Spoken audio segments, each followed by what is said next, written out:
السلام عليكم ورحمة الله وبركاته. ازيكم يا حبايب قلبي؟ عاملين ايه؟ وحشتوني جدا جدا من الفيديو اللي فات. النهارده بقى هعمل لكم كده حاجه حلوه وسهله كده وسريعه. انا كنت جايبه كيلو اجنحه.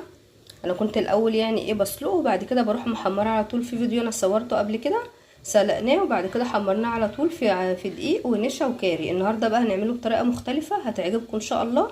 شايفين اللي هو الكريسبي ده؟ هتبقى معايا الاجنحه مقرمشه جدا وجميله. يلا خليكم معايا ان شاء الله لاخر الفيديو عشان نشوف هنعمله ازاي. دلوقتي زي ما انتم شايفين كده انا كنت نقعها الاول بخل وليمون، وبزود برده طبعا الليمون على قد ما اقدر عشان تبقى ريحتها حلوه ومفيش فيها ريحه اي زفاره. هي معانا زي الفل. طبعا نقعتها وغسلتها كويس جدا، ودلوقتي هحطها بقى في الحله عشان تتسلق وكده، ونرجع نشوف هنعمل فيها ايه. دلوقتي خلاص طبعا انا سلقتها كده زي ما انتم شايفين اهو، اديتها سوا كامل. دلوقتي بقى هنعمل لها الخلطه بتاعتها. دلوقتي بقى انا بعمل لها الخلطه بتاعتها. طبعا قلت اوريها لكم قبل ما احط المشويات برده ميه عليها. انا حطيت طبعا دقيق بالنظر كده على قد، يعني مش بنحط كميه دقيق معينه، لا بالنظر كده على قد طبعا الاجنحه اللي موجوده عندي. تمام زي ما انتم شايفين كده. وبحط مثلا معلقه نشا صغيره، بحط ملح، بهارات، فلفل اسمر، كاري، اي توابل عندي. ممكن نحط بصل بودر وثوم بودر للي حابب يعني. بس انا اللي انا حطيته في الخلطه دي عباره عن دقيق ومعلقه نشا صغيره وملح وبهارات وفلفل اسمر ومعلقه كاري، لان الكاري اصلا بيديله طعم حلو قوي، بيديلها نكهه حلوه، بيخلي لونها جميل. هنحط بقى فيها شويه ميه على الصينيه تبقى برده عجينه، ما نخليهاش سايله قوي. هوريها لكم دلوقتي. ولو انتم مكملين معايا الفيديو لحد دلوقتي يا ريت كده تعملوا لي لايك وتعملوا اشتراك في القناه وتفعلوا الجرس على الكل عشان ان شاء الله يوصلكم كل جديد. طبعا انا حطيت عليها شويه ميه كده، بنحط شويه صغيره بشويه صغيره لحد ما تتظبط معايا. طبعا مش بخليها ولا تقيله ولا سايله قوي زي ما انتم شايفين كده. طبعا بقلبها كويس بس عشان ما يبقاش فيه اي كلكعه واي تكتلات معايا. بعد كده بنزل طبعا الاجنحه زي ما هوريها لكم كده دلوقتي هتشوفوها معايا. نزل فيها الاجنحه كلها، تقعد مثلا في الخلطه دي حوالي ساعه او ساعتين زي ما انتم عايزين، على ما تشرب بقى طبعا طعم الخلطه وكده. والكاري طبعا بيديها نكهه حلوه قوي زي ما قلت لكم، بيديها لون جميل هتشوفوه معايا في الاخر. طبعا انا كده نزلتها في الخلطه زي ما انتم شايفين.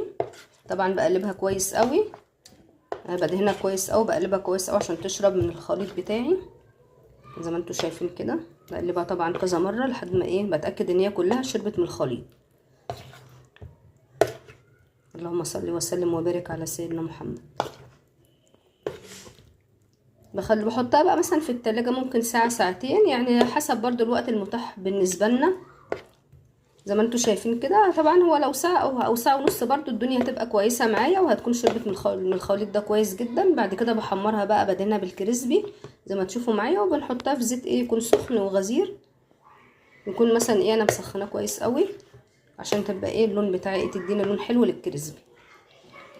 هحطها طبعا بقى في التلاجة ساعه كده او ساعتين، وهرجع معاكم تاني نكمل ان شاء الله بقيه الفيديو. ما تنسوش بقى تعملوا لايك وتشتركوا في القناه وتفعلوا الجرس على الكل عشان ان شاء الله يوصلكم كل جديد. دلوقتي بقى انا كنت حطاها في التلاجة حوالي ساعتين كده عشان تشرب برضو من الخلطه. شايفين شربت من الخلطه ازاي؟ والخلطه طبعا زي ما انتم شايفين بقت تقيله، سمكها حلو قوي زي ما انتم شايفين كده. وعايزه اقول لكم ان ريحتها تحفه. يلا بقى نحمرها مع بعض. لازم نسخن الزيت كويس قوي. هندهنها الاول بالكريسبي بتاعي تمام، وبعد كده هنحطها او هننزلها في زيت غزير كده، وفي زيت سخن كويس قوي عشان يطلع لونها حلو وتطلع سواها مظبوط. يلا مع بعض نشوف هنعملها ازاي. ودلوقتي بقى زي ما انتم شايفين كده انا نزلتها في الكريسبي. شايفين لونها جميل ازاي؟ على ما الزيت بقى بيسخن شويه، وبعد كده هننزلها في الزيت وهوريكم شكلها يبقى عامل ازاي. خليكم معايا. دلوقتي زي ما انتم شايفين معايا كده انا سخنت الزيت كويس قوي، وبعد كده رحت منزله فيه الاجنحه بتاعتي. طبعا دهنها بالخلطه وبالكريسبي. شايفين اصلا لونها جميل قوي وما بتاخدش وقت كتير على البوتاجاز، ما فيش 5 دقايق او 8 دقايق بتكون يعني خدت لون، وان شاء الله يبقى طعمها جميل قوي. وباذن الله جربوها وقولوا رايكم فيها ايه. وبكده يا حبايب قلبي انا خلصت الكميه اللي كانت عندي كلها. شايفين لونها جميل قوي وفعلا كريسبي مقرمشه جدا وحلوه قوي، طريه برده من جوه، يعني الاجنحه اصلا نفسها طريه بس هي كريسبي ومن بره كده ومقرمشه وجميله، والاطفال طبعا كلها تحبها. عايزينكم بقى ان شاء الله تجربوها وتقولوا لنا رايكم ايه ان شاء الله في التعليقات. وما تنسوش اللايك والاشتراك في القناه وتفعيل الجرس على الكل عشان يوصل لكم كل جديد ان شاء الله. واشوفكم على خير.